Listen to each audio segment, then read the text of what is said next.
Pat yourself on the back because you are right here, right now, for a reason. Welcome to the On Purpose podcast, where together we will empower ourselves and others to live lives with more passion and purpose. How you doing this morning, Jared? Mixed, my friend, mixed. We took Trey off to school this past weekend, so our house is down one noisy, big, Hungry man. massive eating teenager. So we're adjusting to that, and then, just trying to make sense of the world still a little bit. How about you? That's a big step, huh? It's huge. That's a big step, big change. Yeah, we're proud of him. You know, he's down there. He's down at a school, and he's getting to wrestle and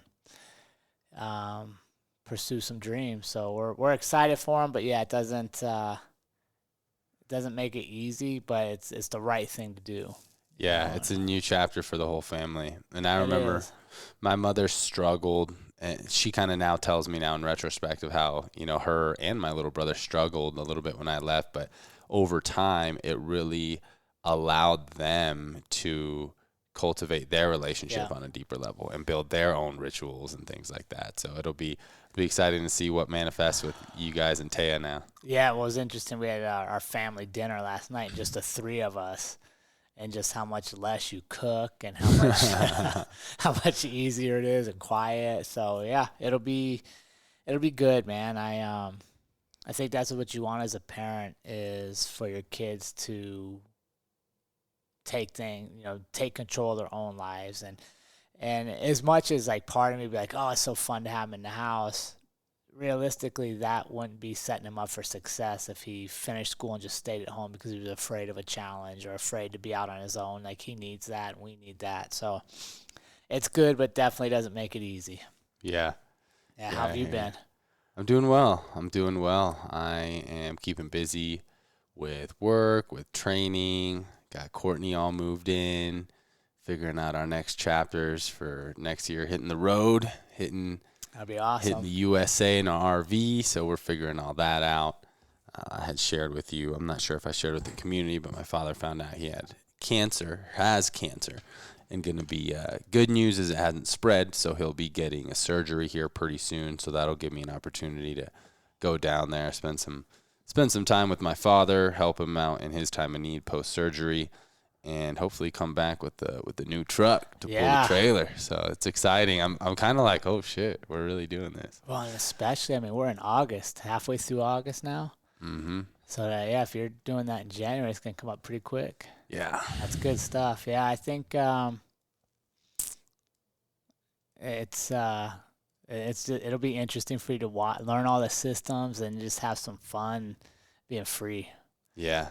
And I think that's, to me, that's one of the things that'll come out of a lot of what we're going through as a world, is hopefully people really appreciate their freedoms. Mm-hmm. And I think you're going to see a lot more people doing stuff like you're doing, what we're doing, is exercising their freedoms and setting up their life to create more freedom and less focus on things. Right, which ties back in perfectly to our review of our last episode, how to handle all of the unknowns. And with you, Jared, you're stepping into a new chapter of your life of unknowns, life without Trey in the house. How was your review? We've talked about this so many times, I feel like, but unknowns are where you grow. And it's where you find out new answers to questions you didn't know existed. And it's, having our son move away and all the crazy stuff in the business side of things for our family, and just Corona and the world in general. This is a great time to practice handling unknowns and doing it with grace at times, doing it with anger at times, doing it with frustration at times. I think it's okay to have a little bit of all that. And I think that's the biggest thing for me. My takeaway from that is there's no right way to handle unknowns. Allow yourself to process it, but then you still got to move forward. Yeah. What about you? Yeah. It was a good review for me. I'm actually in a program to get certified in meditation, primarily to further my practice, not so much to teach others. I'm always willing to share, but that's not the purpose of it. And it continues to bring me back to the importance of the present moment. Because usually when we have fear of the unknowns and we get this anxiety, we're going somewhere else. It's not here right now. So typically, like when the unknown comes or that thing that you're fearing comes, you don't have as much fear. It's kind of like we talk about like how fear and anxiety dissipates as soon as you get in that cage. Yeah. Right? Like you're kind of nervous, but until it's game time, like all of that goes away. So for me, and I actually made an Instagram post about this just the other day of when you just think about the worst case scenario in the potential unknowns and you acknowledge what the absolute worst case scenario could be, and then you still want to move forward into whatever the unknowns are, that's all you need to do. And then you never need to go back to that again. You never need to spend the time of that anxiety and that fear thinking about, oh my God, what if this goes wrong? What if that goes wrong? And think about the worst thing that could happen. And this is just my technique, right? This is what works for me, is thinking about the worst thing that could happen that I don't want to happen, and then be like, can I live with that? Is it worth me moving forward with this? It is? Okay, cool. Now I never have to mess around with fear. And then focus on the things that I can control, right? Because we can all spend all day goo goo gaga thinking about the unknowns, but it's kind of pointless. So that's kind of how I run my life there. Yeah, I've started reading a book. I should have wrote down the title of it. Something along the lines of what to do when everything goes wrong, and it's written by a Buddhist practitioner, and it's a lot of meditation and stuff. And they wrote something that I found very interesting. I was talking to Andrea last night on the lake about this. He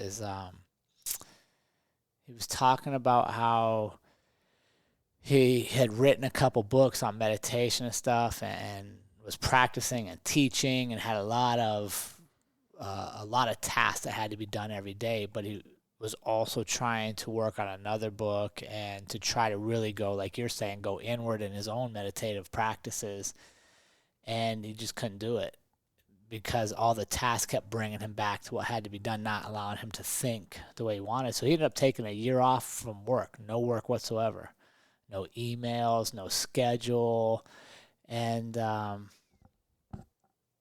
I read that, I was kind of like, maybe that's, maybe that's some of the struggle, is that even when we're trying to get to this state, we're still pulled in all these different directions. For sure.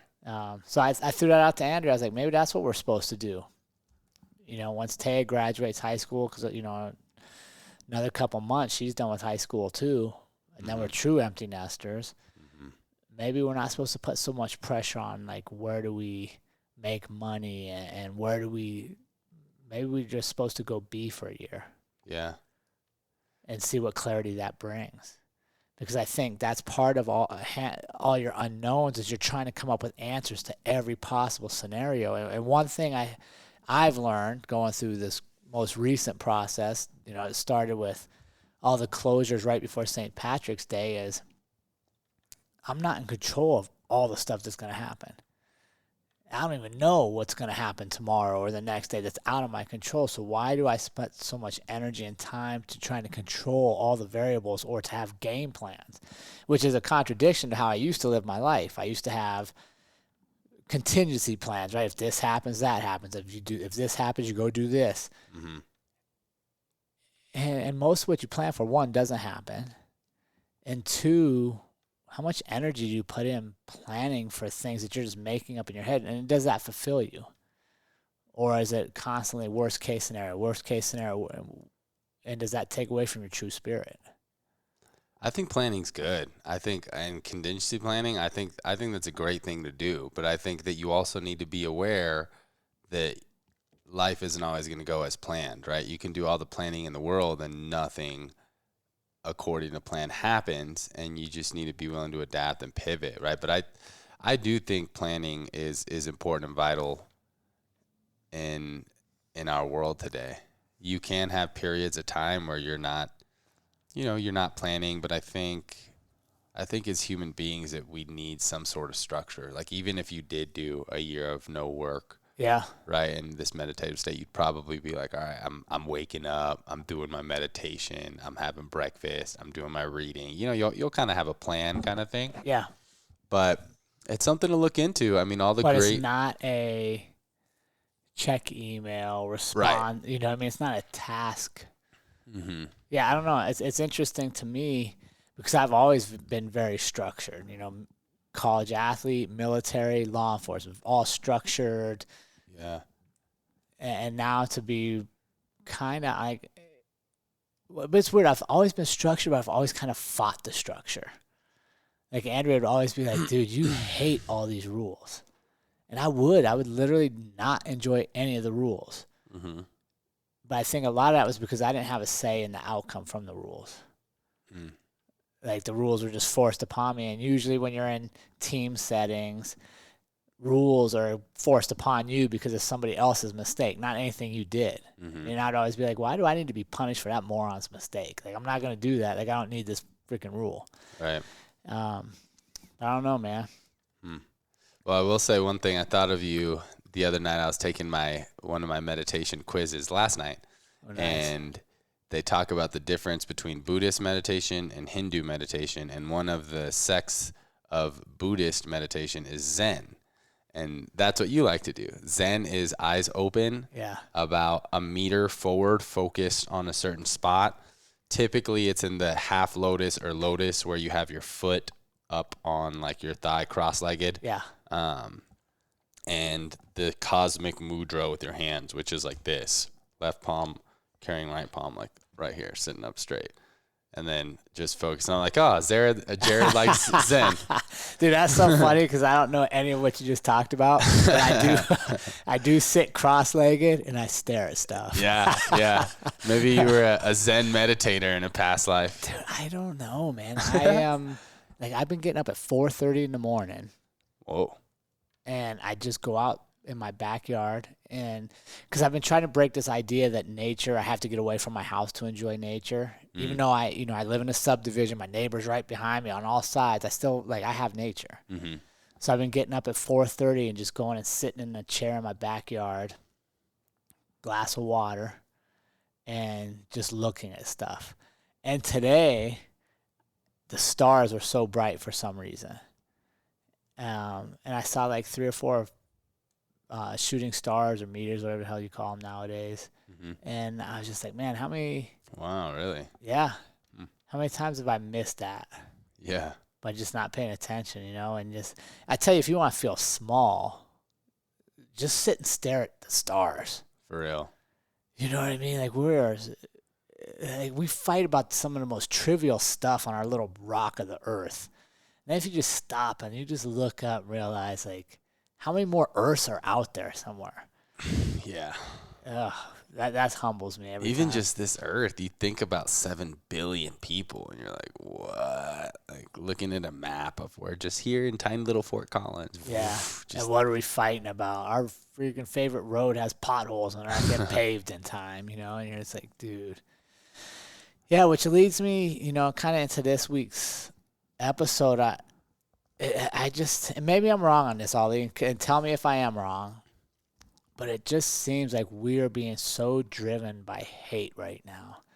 Hate of this or that, and I don't even say dislike or contempt anymore. It generally feels like everybody's being told you have to hate one thing or another, one side or another. You can't. We're being pulled away from any kind of compromise or any kind of empathy to why you might feel a different way than I do. And do you feel that, or? I do. I think right now, and honestly, for several years in America, being an American, looking to leadership and how they conduct themselves, that has always been the style of I win, you lose. Yeah. We haven't, which is funny because with our youth, these are kind of some of the first lessons, right? Share, compromise, harmonize. I like that word, harmonize. But we look to the leaders of our world, people that we literally depend on to run our country, and they don't exemplify any type of compromising, harmonizing. It's all I win, you lose, bashing the other one. And that trickles down. That trickles down when that's the primary thing shown in the media, to where I think even some people may think that that's how they need to be in order to succeed, which is pretty unfortunate. Yeah, but don't you? So you got politics that certainly exude that, but what about like movies? The best movies don't usually have a very cooperative storyline where people of differences come together and collaboratively find a solution, right? It's usually a good guy and a bad guy, and they battle, and the good guy wins. Mm-hmm. You know what I mean? So I think we're just kind of programmed to look for constant conflict, to look for constant edges against each other. And I think right now, for me at least, it's just playing out on the grandest of scales, and it's embarrassing when I watch people that I respected that have no tolerance for somebody else's opinion on things. You know, and like masks, for example, like wear your mask everywhere. And if you don't wear your mask, you know, you're a demon for believing that. And then on the other side, it's like, no, don't wear your mask because you're giving up all your freedoms. And if you wear a mask, you're a sheep. Yeah, that's a you fun know. one. And I'm like, so we just constantly look for more and more reasons to divide ourselves. And I've been doing an interesting strategy. I like to just find a news story. Like I'll go to like 3 or 4 different places and find like what's the major story for the morning. And then I like to go to the mainstream media and see how they're reporting this story. Just out of curiosity, like how are we being tricked every day? Mm-hmm. And I think if people did that and don't go to the place you like to get the news, because all they're doing is telling you what you like to hear. Go to the people you think are wrong and look how they report the same story. And it's just amazing to me how much hate there is. And so taking Trey to school, we were at a hotel. We stayed at a hotel down there. And hotel, same price it's always been. But now there's this plexiglass thing between you and the young people that are checking you in, and they got to wear a mask, you got to wear a mask, so you can't hear shit that they're saying. Same price, though. Totally different customer experience, right? And then you come down for breakfast. And no more breakfast. Breakfast is now a brown bag that they set out, and then you go get, and it's got like a low grade granola bar, 1 piece of fruit, and a bottle of water. But it's the same price hotel experience. You understand what I'm saying? Yeah. So as a customer, I'm like it's almost like you're pitted us against the industry now, right? Like I would usually talk to the clerk and be very cordial, and you know, I get up early, so I'd be like, hey, I'd have coffee, I'd be like, dude, where should I eat in town? Like, where do you recommend we go? Is there a cool museum? But now, like, I can't hear you, and all I can see is your eyes, and you can't hear me, so now we're both like, nah, it's not really worth the time. Yeah. So we don't engage, right? So Andrew and I would sit down and have coffee, and they always keep the news on for whatever reason. So we wouldn't look at the news. We would just listen to all the words that like come at us. And it was unbelievable how much like words like divisive, angry, hate, victim, like all just negative connotations are just being pumped to us. And if you're not aware, literally it just shapes your subconscious. Right, so if we weren't playing that game and we were sitting there drinking coffee, watching this news that they put on for us, why would you leave your house? It's literally like the world's the worst place ever. Mm-hmm. You know, and I struggle with that because that's how we get pulled into hate battles. Mm-hmm. Right? Like, I don't even think about this. We don't live in Portland, don't live in Minneapolis. Yet how many of us believe we watch that and then we go out and we think that's the reality for us? Mm-hmm. Right, when it's not. Like, there's no one fighting near us. There's no riots near us. There's no one discriminate. You know what I mean? Like, it's just not our reality. I can go out and see people of all walks of life, all colors, coexisting in where I look. But if I go home and turn on the news, or I go on my computer and look up news, what do I see? I'm just being told that doesn't exist. Mm-hmm. Everyone's evil. Everyone's dangerous. The world's a dangerous place. Yeah, and it's history repeating itself of, united we stand, divided we fall. And when a country or a community or any group of people is not united, then they'll listen to anything, to whatever leader's in charge. Like, they're much, much easier to lead. And unfortunately, there's something to that effect happening right now. It's, I'm a believer that this is no coincidence that all of this shutting down and viruses and everything is right around election time. And we've always seen a lot of big news medias. There's the race stuff always seems to come up around election times as well. And it's very charged, emotional content that they're putting out. There's trillions of stories that the media can be telling. There's hundreds of thousands of amazing things that happen every single day. Then the media can choose what they want to report on, yet we choose to magnify the small bits of evil that we do have in the world. Yeah, there's racists. Yeah, there's bad cops. Yeah, there's atheists. There's KKK. There's evil out there. Of course, it exists. Don't get me wrong. But is it abundant in every single town, in every single community? No. For the most part, most people want the same thing. Loving, caring people and communities around them. And most people are not racist. Most people are not hateful. Most people are loving, kind people. But we all have the potential to be hateful. We all have the potential to be angry and frustrated, and events like what's happening today make it easy for those bad, negative sides of us to come out more often, to be in the defensive, to be argumentative, to be frustrated. I mean, I'm fucking frustrated. You know how many times I'm walking up someplace, oh, fuck, I forgot my mask, stupid mask, and then just like, it can be frustrating. And then someone telling you something that you don't agree with and asking you about your politics. I mean, everything is inflammatory right now to where it's why easy. is that? Why is it inflammatory? Why does it have to be that way? Why can't you and I sit down and discuss mask or the presidential election without it resorting to you have to be right, I have to be wrong, or we just can't exist anymore. We can't be friends anymore. How do we let that happen when the reality is, in my view, we're all manipulated one way or the other, right? Because we don't truly know the truth about any of this stuff.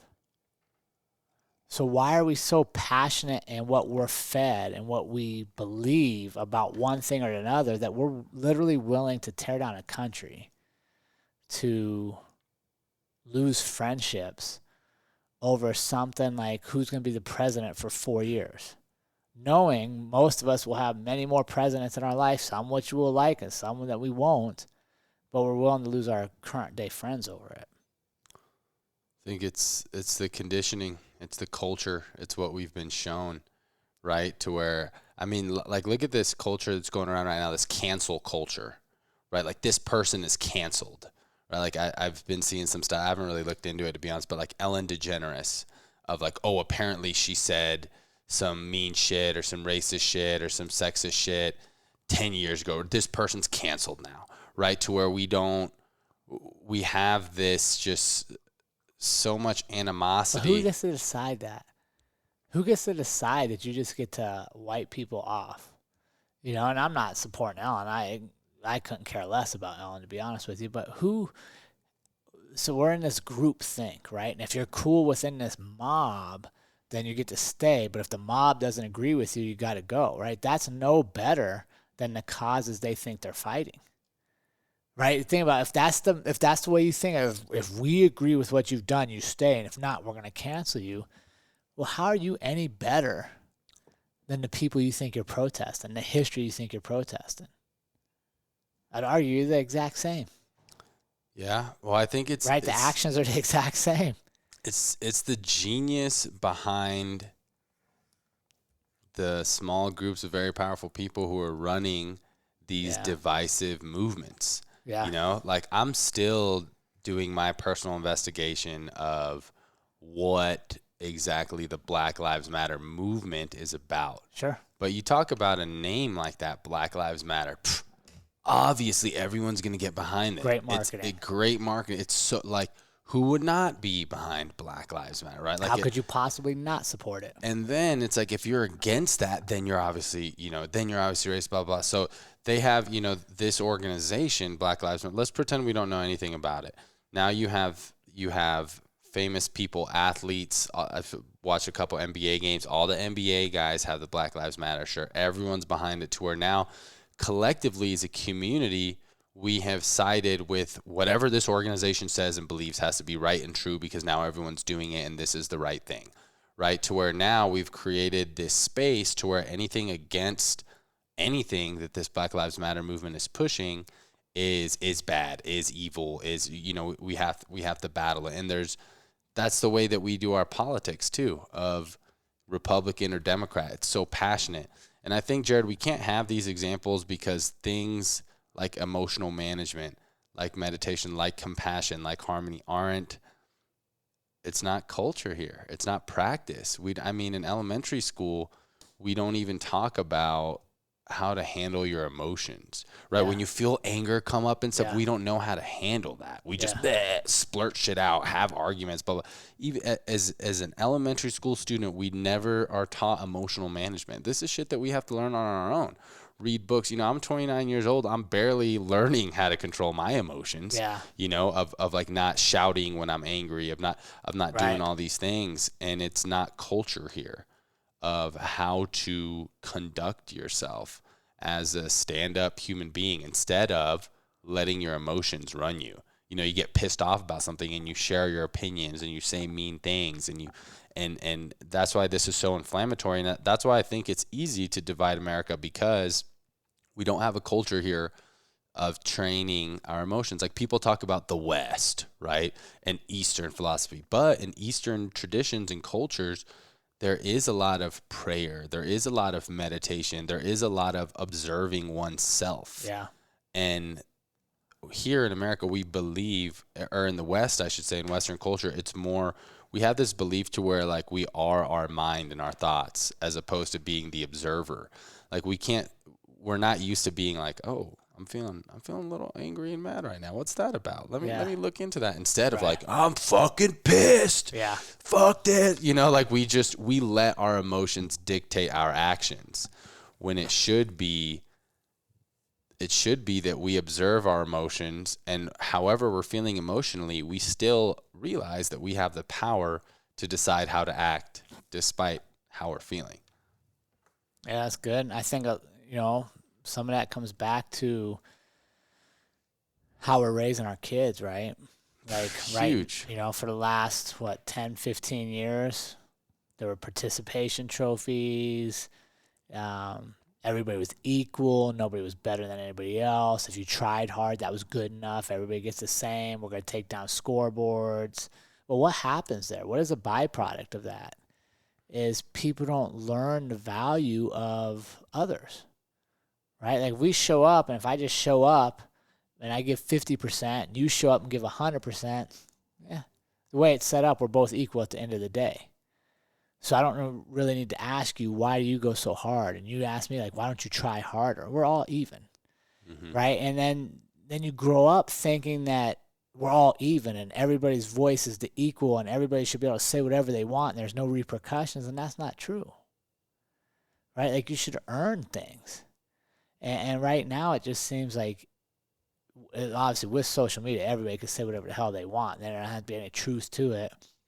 But we're also comfortable attacking each other with no consequences. Mm-hmm. You know what I mean? Like, if you go on any social feed, if you take the top 10 comments, most of those people would never say that to your face. No way. Yeah. But they can now, and they can call you all these names. And if, heaven forbid, you have a different opinion of something than them, they can bash you, and then they can get their friends to bash you. It's just like, our friend AJ was supposed to have a fight, an MMA fight, something that's pretty pure and honest. Like, two of you are going to get in there, one of you will win, one will lose, and you'll both be better because of it. And what was one of the first things his opponent did? Took AJ's post and told all his friends to go on AJ's feed and let him know he's going to get beat up. That was literally one of the first marketing ploys he did. And then, of course, the coward didn't even show up, right? So I hope you listen to the podcast because you are a coward. But, I mean, just even in something like that, we can use this to pit each other. So we're hugely divided right now. Like, I'm pretty optimistic about life and about a lot of things. And right now, I don't see anyone willing to compromise on anything. The election for president is like 2.5 months away now. And it looks like it's going to get worse before it gets better as far as the name calling and you got to hate this guy or hate that guy. So, Ollie, how can we get some good out of being this separate? What do you think are some good things that will come from us being so divided? I think it's like, have you ever done one of those Chinese finger traps? Where you're like, like trying to pull apart, and then you realize like you have to come together in order to separate. Yeah. And I think that this experience is going to be that. And like you're saying, this is what we're seeing on the news and the media, right? Thankfully, in my world, Jared, I can go sit down with somebody who has completely opposite beliefs. I mean, we go to the gym. We have people all ages, all races, all cultures, all religions. That's a place I go to every single day. I'm in that environment every day with people from all different walks of life. And guess what? I can have beautiful conversations with them all the time. So in my world, I'm already there. It is there. The only time I get that fear and anxiety, guess what? When I turn on the TV, when I'm hearing what's going on in other places. So that's what I recommend to anybody listening is try to create that in your little world, in your little community.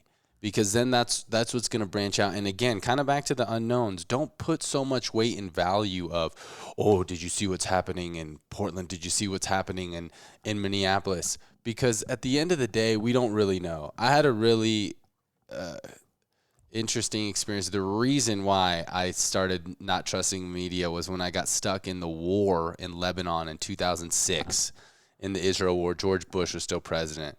And I was there looking at everything that was happening, and then we'd watch CNN or BBC and all these other news networks, and they were reporting things that were completely different. Yeah.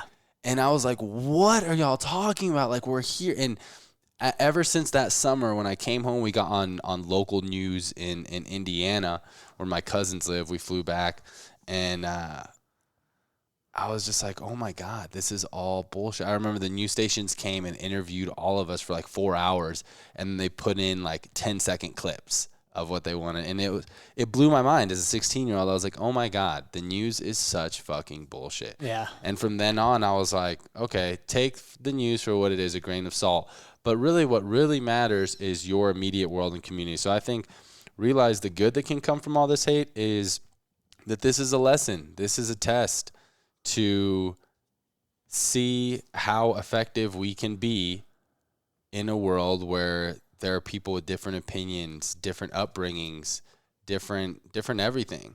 And if you can do that, if you can have peaceful harmony in your community, then that is proof that can be scalable for the entire world. And continue to believe that, like I would turn off the news and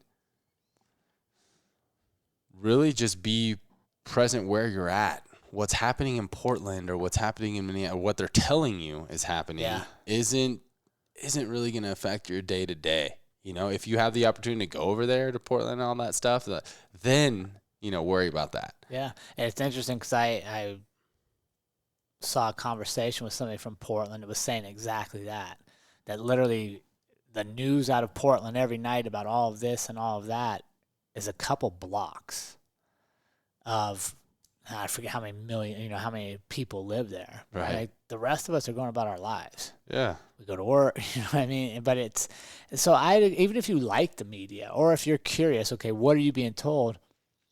Don't just consume it at face value. Go out and see what's real in your world.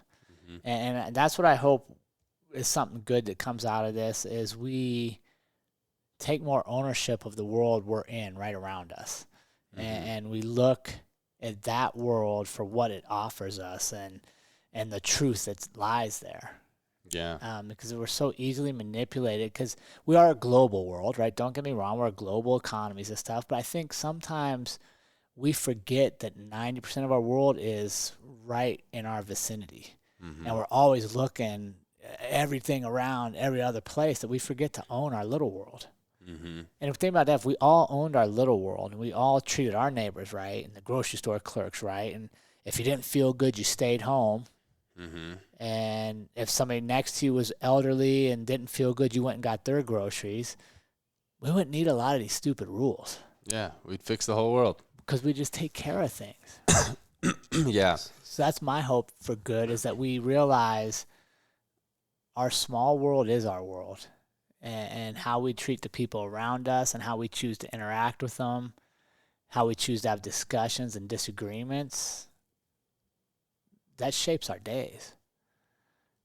Instead of letting people bait you into whether you like this person or not this person that's across the world that you'll never meet, doesn't mean you should be a shitty neighbor because they happen to like them if you don't. Mm-hmm. Yeah. And we can go back to that worst case scenario example, right? Like, we've seen in history what happens when you continue to lead with hate, when you continue to battle, and it eventually leads to riots, to protest, and the worst case scenario, it eventually leads to wars, right? To wars of countries, of all these things. And then what happens after the war?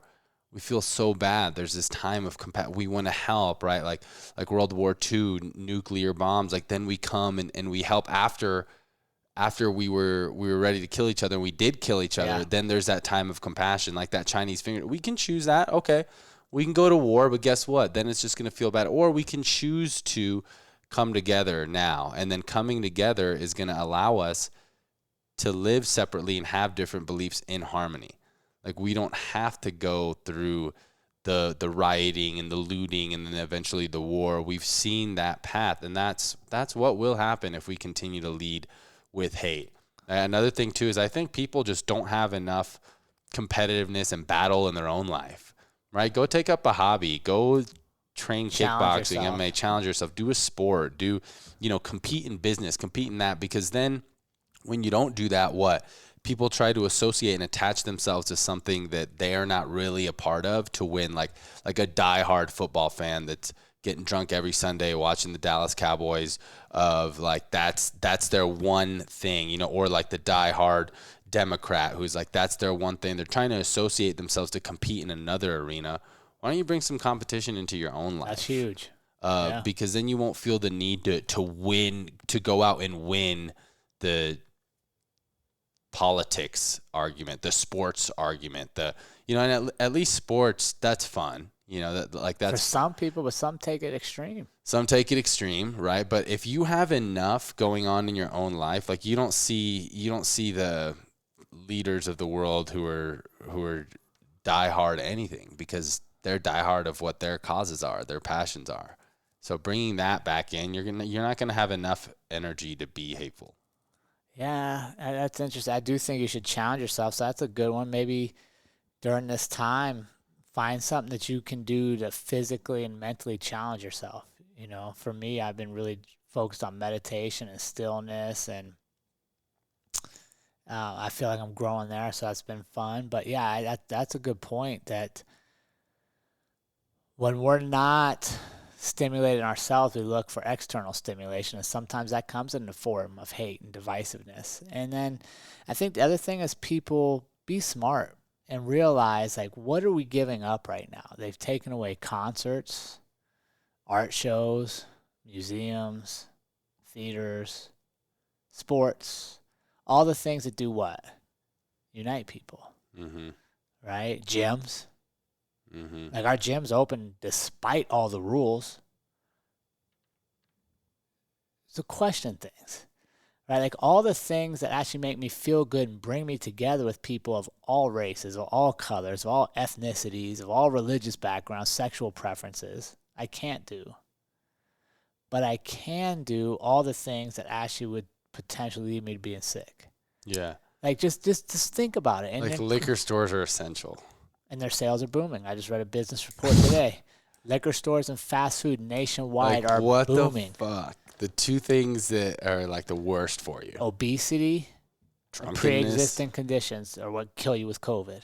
And we're promoting it. So, but I don't want to make this anti-COVID, because if you believe in it and you want to wear masks, I respect it. But at the same point, question things. Yeah. Like, question who benefits when we don't see eye to eye with our neighbor, when we can't be compassionate with one another, because somebody is. Right? You even look at your social media, and Zuckerberg, I just saw, just went over 100 billion net worth. Whoa. He's the third guy of that stature in the world. Bezos, Zuckerberg, Gates. And how do they benefit? Well, they control some of what you see, right? It's algorithms. And you click on this keyword that you hate this certain thing. Well, guess what? They're going to fill your feed with more hate. Yeah. And just being aware that we can control that and we can fight back through where we put our attention, how we treat each other, where we choose to spend our time. And I like your idea, Ali. Maybe that should be the challenge for the community, is find one physical thing to do over the next, let's do it for the election season, so that we're not paying attention to all the this person, that person bullshit. Choose a physical activity, go out and challenge yourself that you know you should be doing, but you've been putting off, and do it during this cycle. Yeah. Check out 75 Hard. That's a really good one. 75 Hard is fucking tough. That's a really good one. Yeah, I've never finished it. Yeah. You did, though. Yeah. Yeah. I'm getting ready for phase 1 here soon. Yeah, that's the follow-up, huh? Yeah, it's everything in 75 Hard, and then you also have a 5-minute cold shower. Yeah. And then what I'm really excited about is 10 minutes of visualization each day, which I've never done. So that'll be really cool. As well as what we do at B-Nail, shameless plug, we have a little Be Your Best journal. You create a power list of 3 to 5 things you must get done to win that day. And they're specific to that day. And that's changed a ton for me. Right? Andrew and I were just looking at that the other day. We used to be big vision board people. And now we're just like, the vision board just isn't, I don't know if it's not enough anymore. Like, we got to go deeper on some other levels, just because of so many unknowns. Right. And so many uncontrollables. And quite honestly, vision boards usually revolve around like things. Yeah. Not feelings. Yeah. So we're adapting that. So I'll be interested in and I just thought that because if I had to put down like 5 things I have to do today, they probably wouldn't be tasks anymore. Which I think is what started. I was like a task list. Like, you have to get these 5 things, because it was very business driven, right? To maximize your business. Right. You got to do these things. Right. So I don't know. But I encourage you guys to be challenging yourself to grow, not to sit status quo during this time and allow all the negativity to just derail everything you've worked for. And, and I'll be honest, my businesses have suffered because they do require being in person and group settings. But it's also, like Ali said, it's a time to pivot and reflect and see if we can adapt. And I think everybody else, if you don't have a business, it's still the same challenges. Yeah. Just because maybe what's going on in the world doesn't allow you to do the thing you thought you'd do this year doesn't mean you shouldn't do anything.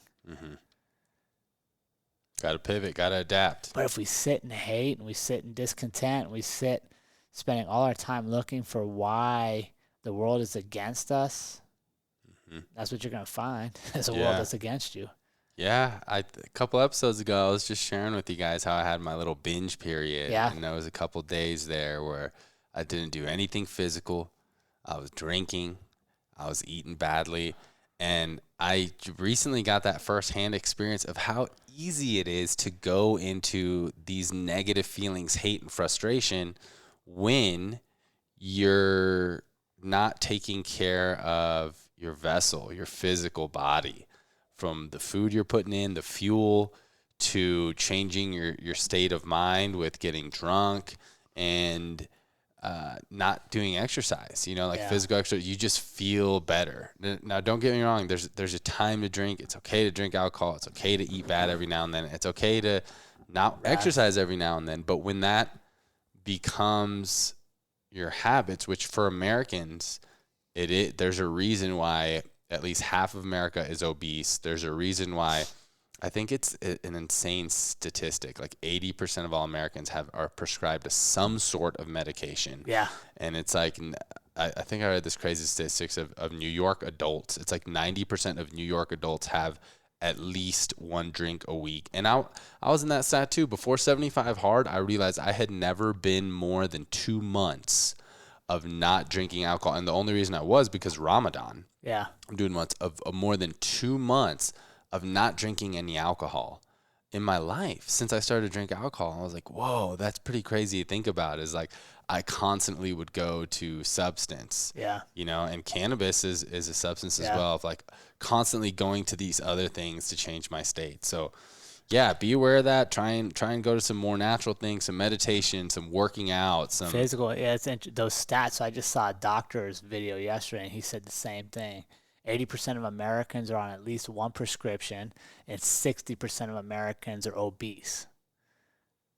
Right? And so then tie that to COVID, and the 2 factors that will lead to death from COVID are obesity, number one, and pre-existing health conditions. Right? But nobody wants to tell you what we're going to tell you, which is get up and go out and exercise. Yeah. Right? Change your food. Like, have a challenge that helps reduce. Don't sit around and just take these stats and these doctors' reports that, you're at risk, Change your risk factors. Mm-hmm. So make that part of your challenge. Like, if you are in that population on prescriptions of pre-existing conditions and obese, let's start changing it. Let's clean up our diet a little bit. Let's get out and start exercising. And there's plenty of people within our community that can help you accomplish that. Yeah. Yeah, and it's okay if you're in that stat. I mean, I've shared on here, like there's still things that I'm working through. There's always, we're always working through them, and there's always room for improvement. So that's why the On Purpose podcast is here, to help us live life with more passion and purpose. Yeah, but I think that's where sometimes hate comes from, is when you don't feel you have any control. Yeah. So then you just take the beliefs and you run with the beliefs of what you're told. Instead of stopping for a second, go, wait a second, I can control this. Instead of watching an hour of news, I can go walk. Mm-hmm. I can cook dinner instead of eating out. Some people feel that's easier, right? If it's out of your control, then you can just hate, the fucking government, the people, the cops, and then you take off all the responsibility. Yeah, because that's it. You don't have no responsibility for change. And I want to challenge, if you're in the on-purpose community, we are responsible for our change.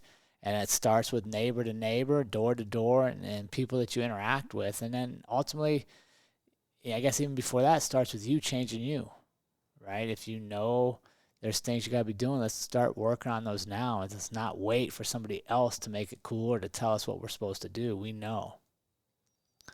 There's very few people that are unaware of their situations. They just choose not to put into work. Mm-hmm. Yeah. So how do you know, real quick before we wrap up for these guys, how do you know, Ollie, if you're battling hate with somebody? How do you know that? Like if I have hate within me or if they have hate within them? Both. You're in a battle.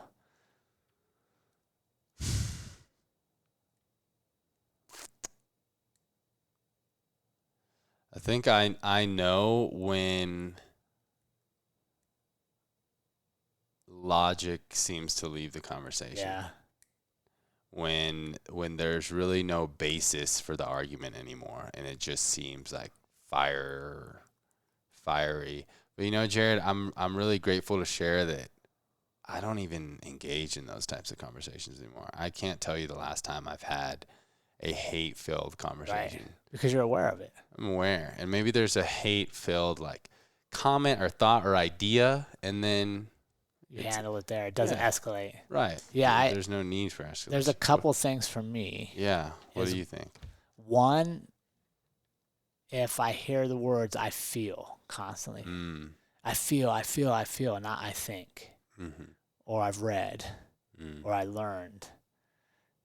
And all their feelings start to cause me to feel a certain way. Right? Like I feel all cops are racist. And I start feeling like, right, and you want to respond because then we're in our feelings. Yeah. And a lot of times feelings or emotions, especially if we're not practicing checking our emotions or sitting with our emotions, go, wait a second, why do you feeling that all cops are racist? Why now do I feel angry? Why do I feel like I'm being personally attacked? In my past, I would come right back at you. I would never think about it. Whereas I think I've gotten better now because I'm aware of, okay, why did you just said something that's making me feel a certain way. Let me think about this. Am I responding with just straight emotion and ego, or is this, or do I have some facts and logic that would say that I don't agree with what your point is, and here's why? You know, and I think that's important because it's okay to have disagreements. It's okay to want to talk to people about contentious things. Like, I think one of the worst things we can do is that old saying, like, you can't talk about sex, money, and politics. Well, because we were told you can't talk about those three, and religion, I guess. You can't talk about any of these. Well, guess what happens? We don't ever talk about them. So then when we do have to talk about, what happens? It blows up. Sex, money, religion, politics. 4 things that not only do they cause friendships to die, businesses to die, they fucking start wars. Because we've been conditioned not to talk about them. So I'm telling you, you can talk about them, but you just got to check. Are you talking about them from a place of learning others' perspectives, or are you wanting to just come and attack their beliefs? And if you find yourself getting emotionally charged and not thinking things through, then you probably should take a break. But I thought that was important to share before we wrapped up, so that people can practice even identifying when are they getting lured into a battle of hate. I hate your idea, you hate my idea, now we're just going to fight. Versus actually staying in a constructive disagreement. Yeah. Where we can compromise at the end. Or just agree to disagree. Yeah. Dale Carnegie in the famous How to Win Friends and Influence People, one of the best chapters in the book is the principle that he covers of arguments. And he says the best way to win an argument is to avoid it. Yeah. Because even if you win, even if you spit out all the facts and prove to someone else that they're wrong, they're going to resent you for it. They're still wrong. Yeah. They're going to resent you for it, and you winning, it's a lose-lose. You know, so when you engage in a conversation, it should never be an argument. It should be a constructive conversation where both parties learn something and you go about your day, you go about your life. Right, and it goes back to the business analogy that the best negotiations are when both people leave not getting what they wanted, right? Think about, like, if we sit down for business and you want 100% of A and I want 100% of B, and you get 50% of A and I get 50% of B, we shake hands, we walk away. Well, neither of us got exactly what we wanted, but we still got business done. Yeah. And I think if we approach that in our personal conversations, like, you don't have to be right all the time. Matter of fact, you shouldn't be right all the time. It's a pretty narrow view if you're only around people where you're right all the time. Yeah. The most successful people in the world have a skill, and that's quickly admitting when they're wrong. You know, as soon as you find out that you're wrong about something, admitting it, apologizing if an apology is needed, and moving forward from there. Yeah. All right, let's give them some practice to wrap up, Mr. Ali. Let's do it. Great conversation, Jared. First part of Purposeful Practice is ask yourself, how do you identify if you are engaging in a battle of hate? Part 2, how have you or can you contribute to beating hate? 3, how can you share this with others? And then part 4, email your practice to us at onpurpose.official@gmail.com. All right, team, as we wrap up another episode of the On Purpose podcast, we are thankful for having you all on our journey. We want to announce new ways to include you and let you go deeper into our community. First off, we got the onpurposepodcast.com website. where you can subscribe to our monthly newsletter, get inside tips, and see what's coming up in the upcoming months. As well as our new launch is our Patreon account. We have 5 tiers where you can decide at what level you want to contribute to the podcast and the community, help support us, continue to push us forward and grow. And it's as little as 50 cents an episode or $2 a month, all the way up to $50 a month, depending on where you want to be. Perks of this are sneak peek episodes. You get the episodes quicker. You get to contribute on episodes. You get monthly Q&As with Ali and I and special guests. And you get to be a building block for our community as we continue to grow worldwide. With the release of Shelly Davies' episode, we are now international. And we're excited for the future leads us. So please fit in with us wherever you are comfortable. And remember, team, life is far too short to live any other way than on purpose. We'll see you next week.